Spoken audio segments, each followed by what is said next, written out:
शारदीय नवरात्रि का आरंभ हो चुका है। अगले 9 दिनों तक माता पानी की उपासना करने के साथ साथ आपको श्री दुर्गा नवरात्रि व्रत कथा करने से आपको सभी 9 देवियों की कृपा प्राप्त होगी। बृहस्पति जी बोले, हे ब्रह्मा जी, आप अत्यंत बुद्धिमान, सर्वशास्त्र और चारों वेदों को जानने वालों में श्रेष्ठ हो। हे प्रभु, कृपा कर मेरा वचन सुनो। चैत्र, आश्विन, माघ और आषाढ़ मास के शुक्ल पक्ष में नवरात्र का व्रत और उत्सव क्यों किया जाता है? हे भगवान, इस व्रत का फल क्या है? किस प्रकार करना उचित है? और पहले इस व्रत को किसने किया? सो विस्तार से कहो।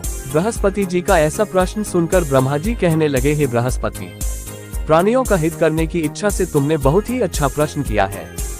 जो मनुष्य मनोरथ पूर्ण करने वाली दुर्गा, महादेवी, सूर्य और नारायण को ध्यान करते हैं, वे मनुष्य धन्य हैं। ये नवरात्र व्रत संपूर्ण कामनाओं को पूर्ण करने वाला है। इसके करने से पुत्र चाहने वाले को पुत्र, धन चाहने वाले को धन, विद्या चाहने वाले को विद्या और सुख चाहने वाले को सुख मिल सकता है। इस व्रत को करने से रोगी मनुष्य का रोग दूर हो जाता है और कारागार में पड़ा हुआ मनुष्य बंधन से छूट जाता है। मनुष्य की तमाम विपत्तियां दूर हो जाती हैं और उसके घर में संपूर्ण संपत्तियां आकार उपस्थित हो जाती हैं। बंध्या और काक बंध्या के इस व्रत के करने से पुत्र हो जाता है। समस्त पापों को दूर करने वाले इस व्रत के करने से ऐसा कौन सा मनोरथ है जो सिद्ध नहीं हो सकता? यदि व्रत करने वाला मनुष्य सारे दिन का उपवास न कर सके तो एक समय भोजन करे और उस दिन बांधवों सहित नवरात्रि व्रत की कथा श्रवण करे। हे बृहस्पति, जिसने पहले इस महाव्रत को किया है उसका पवित्र इतिहास मैं तुम्हें सुनाता हूँ। तुम सावधान होकर सुनो। इस प्रकार ब्रह्मा जी के वचन सुनकर बृहस्पति जी ओम बोले, हे ब्राह्मण, मनुष्यों को कल्याण करने वाले इस व्रत के इतिहास को मेरे लिए कहा, मैं सावधान होकर सुन ओम रहा हूँ। आपकी शरण आए हुए मुझ पर कृपा करो। ब्रह्मा जी बोले, पीठत नाम के मनोहर नगर में एक अनाथ नाम का ब्राह्मण रहता था। वह भगवती दुर्गा का भक्त था।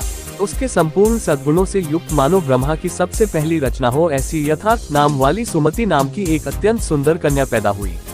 वह कन्या सुमति अपने घर के बालकपन में अपनी सहेलियों के साथ क्रीड़ा करती हुए इस प्रकार बढ़ने लगी जैसे शुक्ल पक्ष में चंद्रमा की कला बढ़ती है। उसका पिता प्रतिदिन दुर्गा की पूजा और होम किया करता था। उस समय वह भी नियम से वहां उपस्थित होती थी। एक दिन वह सुमति अपनी सखियों के साथ खेलने लग गई और भगवती के पूजन में उपस्थित नहीं हुई। उसके पिता को पुत्री की ऐसी असावधानी देखकर क्रोध आया और पुत्री से कहने लगा कि हे दुष्ट पुत्री, आज प्रभात से तुमने भगवती का पूजन नहीं किया, इस कारण मैं किसी कुष्ठी और जय माता दी दरिद्र मनुष्य के साथ तेरा विवाह करूंगा। इस प्रकार कुपित पिता के वचन सुनकर सुमति को बड़ा दुख हुआ और पिता से कहने लगी कि हे पिताजी, मैं आपकी कन्या हूँ, मैं आपके सब तरह से अधीन हूँ, जैसी आपकी इच्छा हो मेरा विवाह कर सकते हो। होगा वही जो मेरे भाग्य में लिखा है, मेरा तो इस पर पूर्ण विश्वास है। मनुष्य न जाने कितने मनोरथों को चिंतन करता है, पर होता वही है जो भाग्य में विधाता ने लिखा है। जो जैसा करता है उसको फल भी उस कर्म के अनुसार ही मिलता है, क्योंकि कर्म करना मनुष्य के अधीन है, पर फल देव के अधीन है। जैसे अग्नि में पड़े हुए तृण भी उसको अधिक प्रदीप्त कर देते हैं, उसी तरह अपनी कन्या के ऐसे निर्भयता से कहे हुए वचन सुनकर उस ब्राह्मण को अधिक क्रोध आया। तब उसने अपनी कन्या का एक कुष्ठी के साथ विवाह कर ओम दिया और अत्यंत क्रुद्ध होकर पुत्री से कहने लगा कि जाओ जाओ, जल्दी जाओ, अपने कर्म का फल भोगो। देखे केवल भाग्य भरोसे पर रहकर क्या करती है। इस प्रकार से कहे हुए पिता के कटु वचनों को सुनकर सुमति अपने मन में विचार करने लगी कि हो मेरा बड़ा दुर्भाग्य है जिससे मुझे ऐसा पति मिला। इस तरह अपने दुख का विचार करती हुई वह सुमति अपने पति के साथ वन चली गई और भयानक वन में कुशायुक्त स्थान पर उन्होंने वह रात बड़े कष्ट से व्यतीत की। उस गरीब बालिका की ऐसी दशा देखकर भगवती पूर्व पुण्य के प्रभाव से प्रकट होकर सुमति से कहने लगी कि हे ब्राह्मणी, मैं तुम पर प्रसन्न हूँ, तुम जो चाहो वरदान मांग सकती हो। मैं प्रसन्न होने पर मनोवांछित फल देने वाली हूँ। इस प्रकार भगवती दुर्गा का वचन सुनकर ब्राह्मणी कहने लगी कि आप कौन है जो मुझ पर प्रसन्न हुई हो? ये सब मेरे लिए कहा और अपनी कृपा दृष्टि से मुझ दासी को कृतार्थ करो। ऐसा ब्राह्मणी का वचन सुनकर देवी कहने लगी कि मैं आदि शक्ति हूँ और मैं ही ब्रह्मा, विद्या और सरस्वती हूँ। मैं प्रसन्न होने पर प्राणियों को दुख दूर कर उसको सुख प्रदान करती हूँ। हे ब्राह्मणी, मैं तुम पर तेरे पूर्व जन्म के पुण्य के प्रभाव से प्रसन्न हूँ। तुम्हारे पूर्व जन्म का वृतांत सुनाती हूँ, सुनो। तू पूर्व जन्म में निषाद भील की स्त्री थी और अति पतिव्रता थी। एक दिन तेरे पति निषाद ने चोरी करने के कारण तुम दोनों को सिपाहियों ने पकड़ लिया और ले जाकर जेलखाने में कैद कर दिया। उन लोगों ने तेरे को और तेरे पति को भोजन भी नहीं दिया। इस प्रकार नवरात्र के दिनों में तुमने न तो कुछ खाया और न जल ही पिया, इसलिए 9 दिन तक नवरात्र का व्रत हो गया। हे ब्राह्मणी, उन दिनों में जो व्रत हुआ उस व्रत के प्रभाव से प्रसन्न होकर तुम्हें मनोवांछित वस्तु दे रही हूँ। तुम्हारी ओम जो इच्छा हो सो मांगो। इस प्रकार दुर्गा के कहे वचन सुनकर ब्राह्मणी बोली कि अगर आप मुझ पर प्रसन्न हैं तो हे दुर्गे, आपको प्रणाम करती हूँ, कृपा करके मरे पति के कोढ़ को दूर करो। देवी कहने लगी कि उन दिनों में जो तुमने व्रत किया था उस व्रत के एक दिन का पुण्य अपने पति का कोढ़ दूर होने के लिए अर्पण करो। मेरे प्रभाव से तेरा पति कोढ़ से रहित और सोने के समान शरीर वाला हो जाएगा। ब्रह्मा जी बोले। इस प्रकार देवी का वचन सुनकर वह ब्राह्मणी बहुत प्रसन्न हुई और पति को निरोग करने की इच्छा से ठीक है ऐसे बोली। तब तक उसके पति का शरीर भगवती दुर्गा की कृपा से कुष्ठहीन होकर अति कांतियुक्त हो गया, जिसकी कांति के सामने चंद्रमा की कांति भी क्षीण हो जाती है। वह ब्राह्मणी पति की मनोहर देह को देखकर देवी को अति पराक्रमी वाली समझकर स्तुति करने लगी कि हे दुर्गे, आप दुर्गत को दूर करने वाली, तीनों जगत का संताप हरने वाली, समस्त दुखों को दूर करने वाली, रोगी मनुष्य को निरोग करने वाली, प्रसन्न होने पर मनोवांछित वस्तु को देने वाली और दुष्ट मनुष्य का नाश करने वाली हो। तुम ही सारे जगत की माता और पिता हो। हे अम्बे, मुझ अपराध रहित अबला की मरे पिता ने कुष्ठ के साथ विवाह कर मुझे घर से निकाल दिया। उसकी निकाली हुई मैं पृथ्वी पर घूमने लगी। आपने ही मेरा इस आपत्ति रूपी समुद्र से उद्धार किया है। हे देवी, आपको प्रणाम करती हूँ, मुझ दीन की रक्षा करो। ब्रह्मा जी बोले कि हे बृहस्पति। इसी प्रकार उस सुमति ने मन से देवी की बहुत स्तुति की। उससे की हुई स्तुति सुनकर देवी को बहुत संतोष हुआ और ब्राह्मणी से कहने लगी कि हे ब्राह्मणी, तुम्हारे उदायल नाम का एक अति बुद्धिमान, धनवान, कीर्तिवान और जितेंद्रिय पुत्र शीघ्र ही होगा।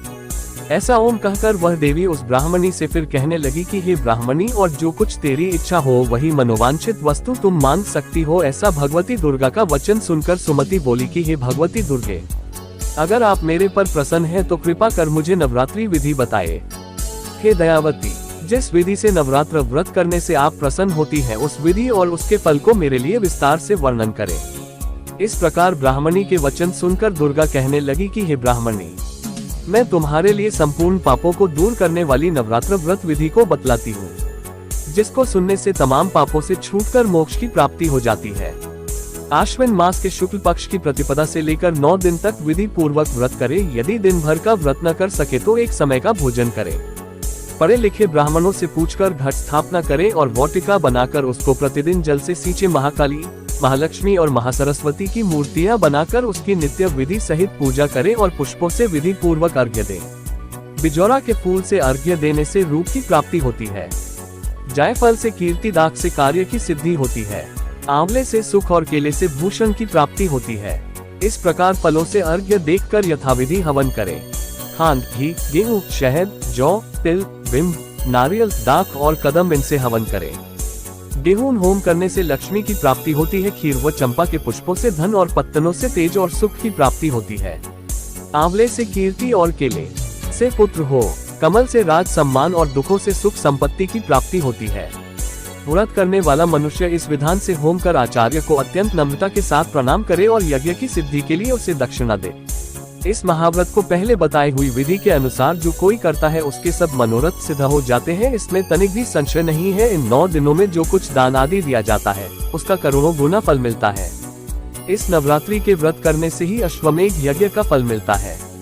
हे ब्राह्मणी, इस संपूर्ण कामनाओं को पूर्ण करने वाले उत्तम व्रत को तीर्थ, मंदिर अथवा घर में ही विधि के अनुसार करें। ब्रह्मा जी बोले कि हे बृहस्पति।